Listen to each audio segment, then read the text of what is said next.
Laing overseas Filipino workers nga gikan sa United Arab Emirates nagpositibo human mapaubos sa swab test sa iya untang pagbalik sa UAE. Si Nico Sereno sa report. Miabot sa Sugbo ang OFW sa miaging Pebrero 11 sakay sa direkta nga biyahe gikan sa UAE.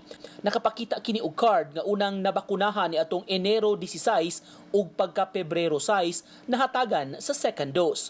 Apan nagpositibo sa swab result nga migawas sa Marso 3 nga gamito na unta niya sa iyang pagbalik sa UAE. We will be submitting blood samples to the RESO for them to analyze the antibody titer of this patient who was already vaccinated and yet who tested positive for COVID-19.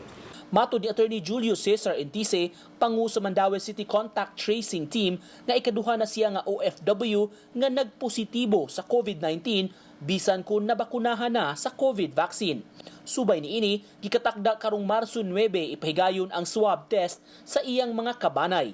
Kuhaan sa blood sample ang OFW aron masuta ang level sa antibodies sa iyang lawas. Mas nakapabalaka kang Entice kung ang antibody sa lawas sa OFW dili makadetect og COVID-19. This is not a very good situation because a vaccine ought to trigger or stimulate the body to react to it. There being no reaction. Samtang matod ni Entice nga sa 69 ka mga bag-ong kaso sa COVID-19 sa Dakbayan, 34 niini mga index cases, samtang 35 ang nagpositibo human sa contact tracing. Uban ni June Solon, Nico Sereno, Balitang Bisdak.